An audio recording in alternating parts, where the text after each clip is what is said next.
BJP विरुद्ध रे कांग्रेस रण हुंकार। राज्य बीजेपी को चेतावनी देले तारा रमेश। खूब शीघ्र बीजेपी पार्टी ऑफिस रे धसई पशिबे 20,000 कांग्रेस कर्मी। हाँ आज्ञा, दिन को दिन बिगिड़बारे लगी राज्य राजनीतिर माहौल। लोकसभा रे कांग्रेस उठाइथिबा प्रसंग को नहीं राज्य रे चली युद्ध। संसद रे कांग्रेस नेता राहुल गांधी हिंदुत्व मंतव्य को नहीं एबे राज्य राजनीति रे हईचई सृष्टि होईची। प्रथमे एही घटना को राज्य बीजेपी पक्षरु प्रेसमिट जरिया रे तीव्र निंदा करा जायतिला।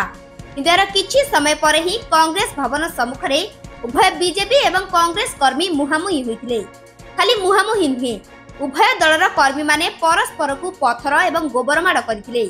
बीजेपी कर्मी राहुल गांधी फोटो को गोबर माड़ करथिबा बेले कांग्रेस कर्मी प्रधानमंत्री नरेंद्र मोदी फोटो को चप्पल रे माड़ मारिथिले एवं एथिरे अनेक आहत मध्य होइतिले।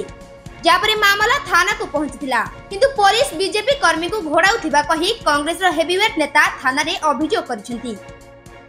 सरकार को आसु आसु एते गर्व एते अहंकार पूरा हिंसार राजनीति अशांति सृष्टि करे चेष्टा करा जाउची।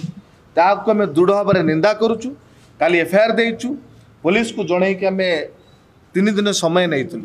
अन्यपटे एही घटना रे संपृक्त थिबा बीजेपी कर्मी मानकु 72 घंटा भितरे गिरफ करबाकू कांग्रेस रो वरिष्ठ नेता तथा जयपुर विधायक तारा बाहिनीपति चेतावनी दैछथि।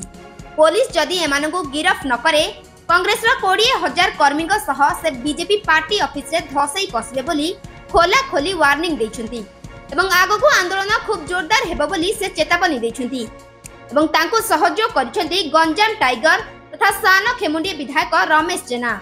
बीजेपी प्रथम थर सरकार गढ़िथिबा बेले एभली करिबा अप्रीतिकर बोली कहिबा सह तुरंत सेमानकु जेल पठाइबा पई कहिसंती एवं जदि एपरि न हुए तेबे आगको भयंकर परिस्थिति सृष्टि हेबा नै धमक दैछंती।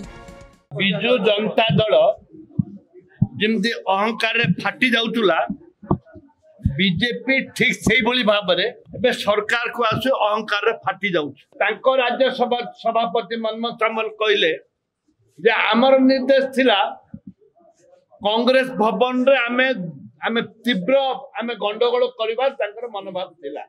तांकर राज्य सभापति निर्देश देइतिले। सेहिति पय से झियो पुओ माने आज जेपरि भाबरे गता काली पत्थर मारिले बीजेपी सरकार आसिला परे गणतंत्र को हत्या करुची। तमे कौन बदललो खाली भाषण। आज हम खोला खोली कहूचु जदि 3 दिन भितरे सेमानकु जदि गिरफ्त कर न जाए प्रत्येक एसपी ऑफिस रे आबे धारणा दबु एवं एसपी ऑफिस को घेराव करबु ओडिशा सारा। कांग्रेस ऑफिस सामना रे जो प्रकार परिस्थिति हिची बीजेपी रो किछि कर्मी नारा देई हमर ऑफिस ऊपर अटैक करिया आसीथिले।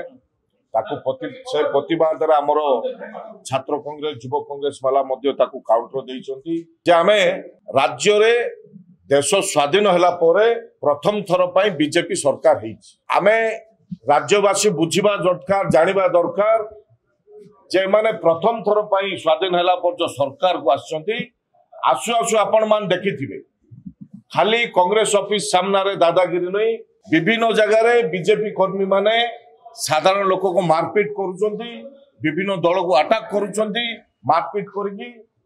नंबर 1 नंबर 2 हला देश रे जो प्रकार परिस्थिति चलीची सबु जगह जाति धर्म को लेकिन लड़ाई चली।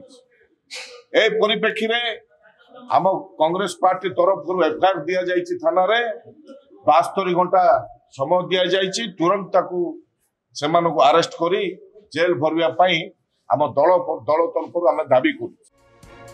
तेबे गोटिए पटे विरोधी बीजेडी शासक दल को महानदी विवाद एवं दरदाम वृद्धि को नहीं टार्गेट करुवा बेले तेबे कांग्रेस मध्य बीजेपी को पानी पियाबा पई अंटा भिड़िची। तेबे आगो को देखा जाऊ बीजेपी रो स्थिति कोन हेउची एवं आसंदा 3 दिन भितरे राज्य रे की परिवर्तन हेउची ताहा देखिबार कथा। ब्यूरो रिपोर्ट, रियो न्यूज।